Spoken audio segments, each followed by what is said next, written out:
Halo, apa kabar Anda? Saya Haris Munarif dari Forum News Network dan kali ini seperti biasa saya akan mengajak Anda bergabung dengan Bung Rocky Gerung. Halo Bung Rocky. Enak. Enak, ya. Ini ada dua statement yang orang banyak kemudian menghubung-hubungkannya itu. Pertama bahwa Mahfud MD, sahabat Anda itu, menyatakan bahwa sebagai Menko Polhukam, bahkan juga Presiden pun tidak bisa berbuat apa-apa kalau penegak hukum itu berbuat jelek gitu ya. Dan kemudian ada statement juga dari Kabareskrim Polri bahwa gedung Kejaksaan Agung itu ada yang membakar. Siapa yang membakar kan kemudian orang tiba-tiba menghubung-hubungkan dengan kasus-kasus yang banyak ngendon di Kejaksaan Agung. Coba mulai dari sahabat Anda ini dulu, kan Anda setidaknya paham cara berpikirnya. Pak Mahfud ini kayak Dostoyevsky itu. Oke, siapa Di itu? dalam Dostoyevsky itu penulis Rusia yang menulis novel Crime and Punishment. Oke, menarik ini. Kejahatan dan hukuman. Jadi Pak Mahfud tuh kalau Dostoyevsky dia nulis novel itu di dalam upaya memperlihatkan problem moral seseorang yang habis berbuat kejahatan, yang menganggap bahwa kejahatan dia itu adalah bagian dari upaya untuk menghasilkan sesuatu yang hebat gitu, yang hebat bagi dirinya. Jadi sebetulnya dia anggap bahwa kejahatan itu adalah langkah aja untuk menghasilkan dunia baru gitu kira-kira tuh. Tapi ini Dostoyevsky. Ini justifikasi terhadap kejahatan yang dilakukan lah kira-kira gitu ya. Nah, gitu. Nah, itu harus lebih tepat membaca pikiran Mahfud MD dari saya. D-nya itu Mahfud MD, D di belakang itu bukan Dostoyevsky ya. Tapi selalu ada hal yang ingin diucapkan oleh Mahfud yang berupaya untuk memberitahu keadaan di istana seperti apa sih kira-kira tuh. Jadi itu yang truth saja lah ya. Ya. Dan saya kira kalau kita lihat urutan komunikasi politik Mahfud seminggu ini, itu memang kayak cacing kepanasan di dalam itu. Dan Mahfud kalau kepanasan kan itu reaksinya lebih dari cacing, itu langsung kelihatan bahasa tubuhnya. Dan itu yang otentik dari Pak Mahfud yang saya kenal. Jadi sinyal Mahfud adalah dia nggak tahu apa sebetulnya keterangan resmi dari kepolisian atau kejaksaan itu bisa dipahami oleh publik apa enggak gitu. Kira-kira begitu maksudnya. Yang terselubung di dalam Crime and Punishment dari Dostoyevsky adalah begituan tuh. Jadi kita mau baca nanti urutan berikutnya. Yang enak adalah kalau publik nggak bereaksi, nanti Mahfud bereaksi sendiri tuh. Nanti ditambahin lagi nih 2 hari lagi nih. Salah. Ini loh. Salah dong kita omongin ya. Mestinya jangan diomongin, kita tunggu dulu biar keluar semua begitu. Tapi Mahfud juga tahu bahwa kita pasti omongin. Bahwa yang mantau dia itu FNN terutama. Karena FNN ingin agar supaya Mahfud pulih akal sehatnya. Iya. Gitu. Ya. Nah, apakah ini hanya semacam tadi yang sebut Anda bocoran-bocoran, sinyal-sinyal halus dari dalam, atau sebenarnya dia juga sedang menyiapkan semacam pintu darurat gitu. Orang menyebutnya emergency exit. Kalau Anies narik dem darurat, sekarang Mahfud bikin pintu darurat. Iya. Pasti itu, karena orang seperti Mahfud MD, ini kita bahas Mahfud aja deh pagi. Iya. Kan dia terlatih di dalam membaca sinyal politik sejak soal pencalonan beliau sebagai wapres yang kemudian gagal gitu kan. Iya. Jadi Profesor Mahfud ini punya semacam kemampuan mengantisipasi sebut aja the perfect future gitu, masa depan yang lebih sempurna, yang sekarang mungkin dianggap udah menuju ketidaksempurnaan. Jadi sebagai orang yang terlatih, Mahfud kan selain akademisi, politisi, juga orang yang lama bergerak di wilayah LSM. Jadi hatinya itu sebetulnya ada di civil society. Kita kenal Mahfud dari tahun 80-an, jadi pembicara dan aktif di dalam mengorganisir masyarakat sipil. Nah itu soalnya sekarang tuh. Dia mesti putuskan kapan pintu darurat itu betul-betul dia pergunakan. Nah, kalau dia terlambat bikin pintu darurat, asap lebih cepat masuk sehingga dia nggak bisa keluar lagi tuh.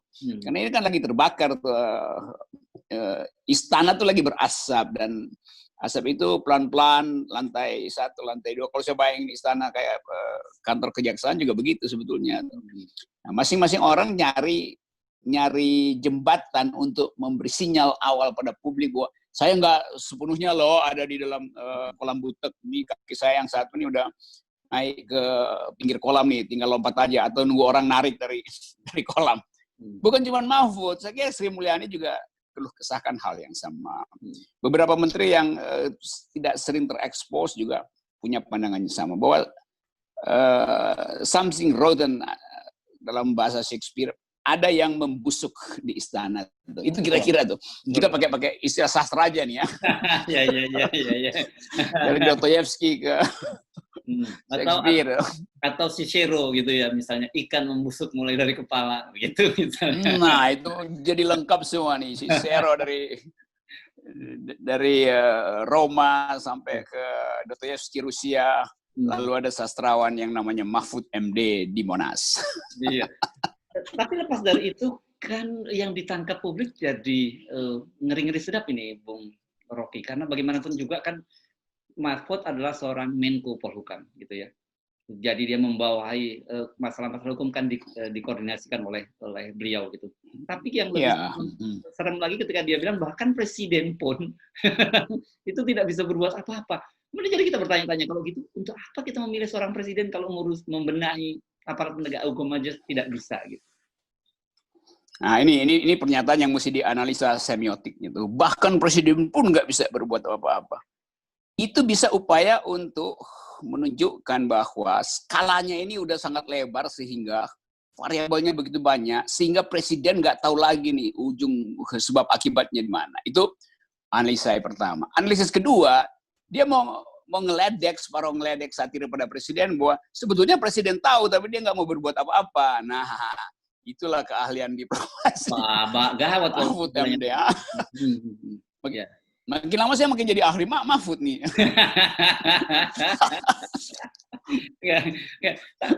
Saya justru melihatnya agak berbeda sedikit nih. Saya melihatnya dia semacam memberikan satu, memang kalau kita bisa tafsirkan bahwa ini ada kekuasaan yang jauh lebih besar daripada presiden gitu, sehingga presiden pun tidak bisa mengontrol.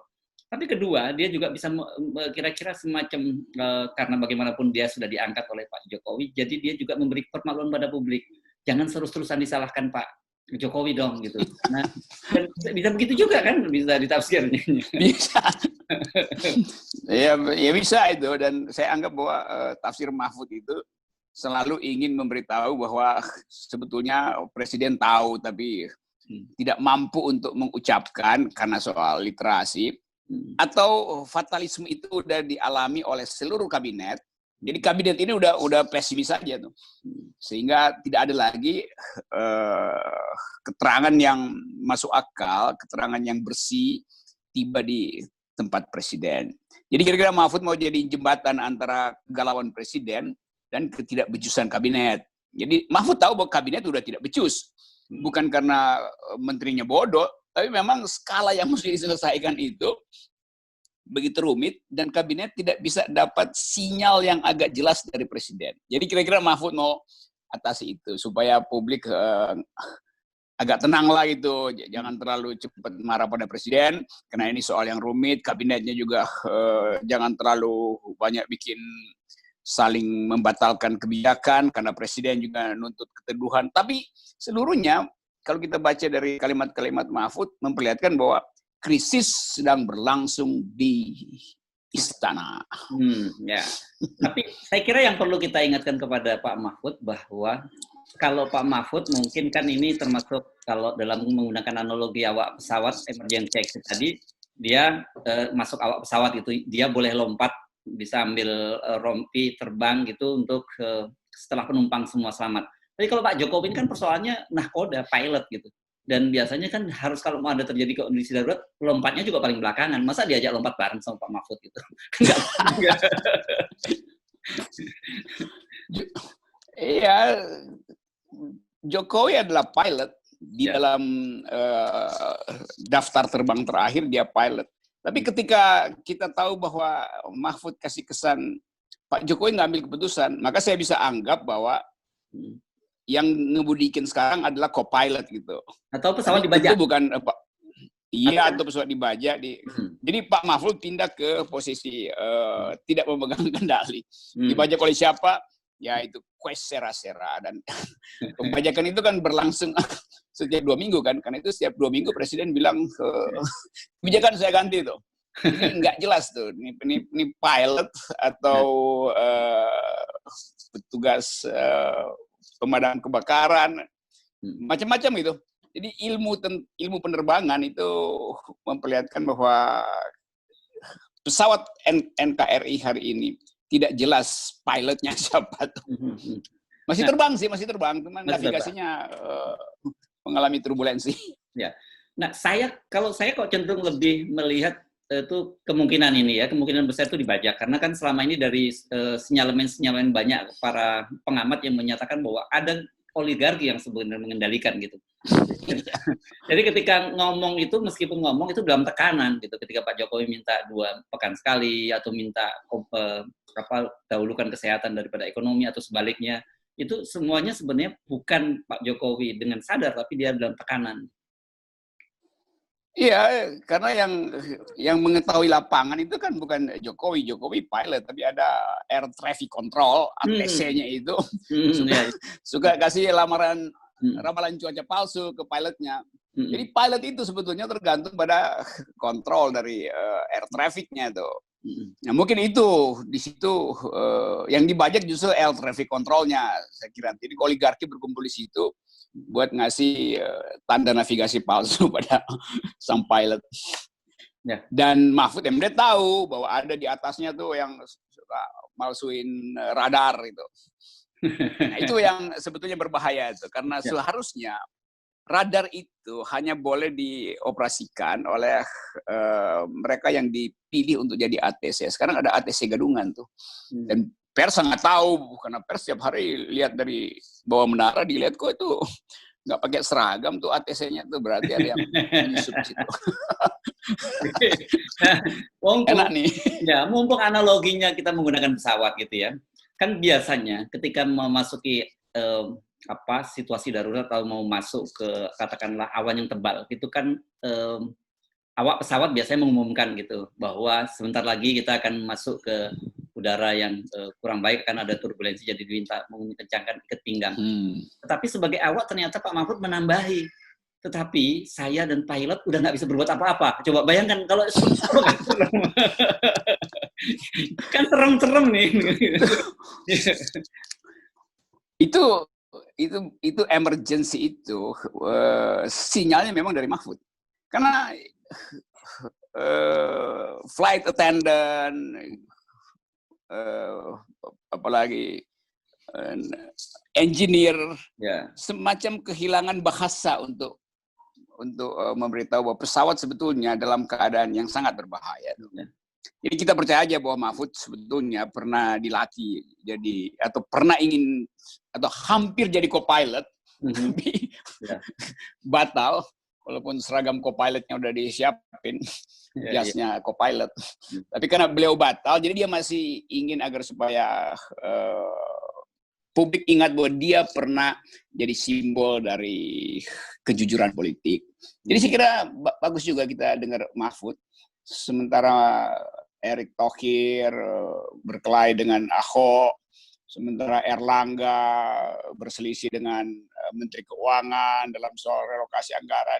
Jadi suara Mahfud itu adalah suara, buat sementara nih saya pakai istilah dulu ya, buat suara yang sedang berupaya untuk mengendalikan keadaan. Dia nggak bisa mengendalikan pesawat, tapi mengendalikan keadaan supaya penumpang tenang. Walaupun dia tahu bahwa pesawat ada di dalam situasi yang sangat berbahaya.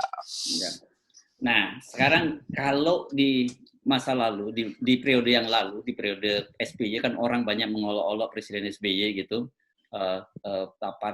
autopilot. Walaupun autopilot itu sebenarnya kalau dalam mode penerbangan paling aman gitu ya. Kita nggak akan terbukti kita juga tidak pernah mengalami goncangan dan apalagi muntah-muntah gitu ya. Kalau situasi sekarang apa yang bisa kita sebut dalam istilah penerbangan itu situasi seperti sekarang? Iya, SB autopilot artinya fly by wire gitu karena komputer bekerja nih. Sekarang kita nggak tahu ini pakai komputer atau pakai kalkulator, masih. Jadi ini bahaya nih, autopilot kalau diserahkan pada kendali high technology itu computer aided traffic. Jadi trafficnya dibantu oleh komputer. Nah sekarang kita nggak lihat bahwa ada semacam algoritma di dalam cara menerbangkan pesawat yang piloti oleh Pak Jokowi. Karena tadi setiap 2 minggu itu jadwal terbang berubah-ubah tuh. Jadi nggak jelas ini rute pesawatnya kemana sebetulnya. Tiba-tiba penumpang udah naik, diumumkan jalur ke utara, dia belok ke kiri tuh. Jadi saya pikir karena masih sistem kalkulator itu belum fully computerized aided gitu. Nah ketidakjelasan itu kan menimbulkan penumpang akhirnya takut lagi naik pesawat, karena mestinya arahnya tiketnya kan kita udah beli tiket, ya mestinya dibawa ke situ dong. Ya. Nanti macam-macam alasan. Jadi bertahanlah bahwa keadaan semacam ini, turbulensi ini mungkin masih 2 bulan, dan sebelum 2 bulan mestinya diuji ulang seluruh fasilitas teknik penerbangan itu, termasuk license dari si pilot. Kan pilot kan kalau dia rada-rada mengalami tekanan jiwa, tekanan batin, dia mesti di grounded gitu. Ya. Tapi ini mau terbang terus. Atau dicek ini license-nya sah nggak cara mendapatkan license-nya gitu, jangan ya. itu lebih kalau itu sebut. Iya ya orang anggap nggak layak sebetulnya jadi pilot, tapi udahlah dia udah terbang, mau diapain tuh. Ya. Tinggal kejujuran dari si pilot untuk mengatakan saya sebetulnya kecapean, psikis saya tertekan, maka saya minta di grounded. Sebetulnya harus begitu kan. Pilot yang terlatih dengan kejujuran, kan pilot itu orang yang seharusnya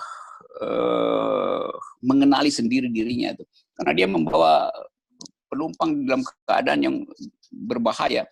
Ya. Dia nggak bisa maksain tuh. Jadi Mahfud kadang sebetulnya ingin memberitahu bahwa pilot kita sebetulnya kehilangan navigasi.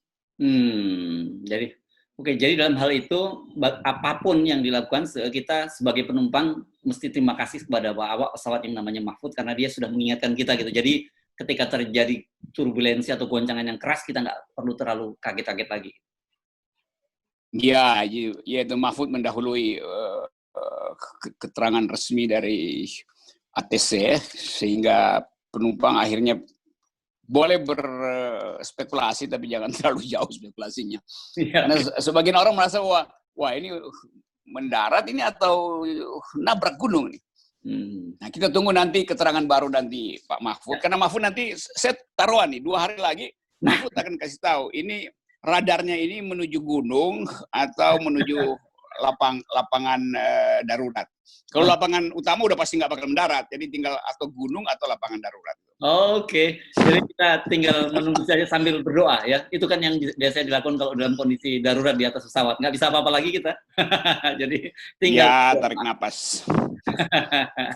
Tunggu 2 hari lagi, Mahfud akan beri keterangan resmi. Oke. Terima kasih, Bung Rocky. Yeah.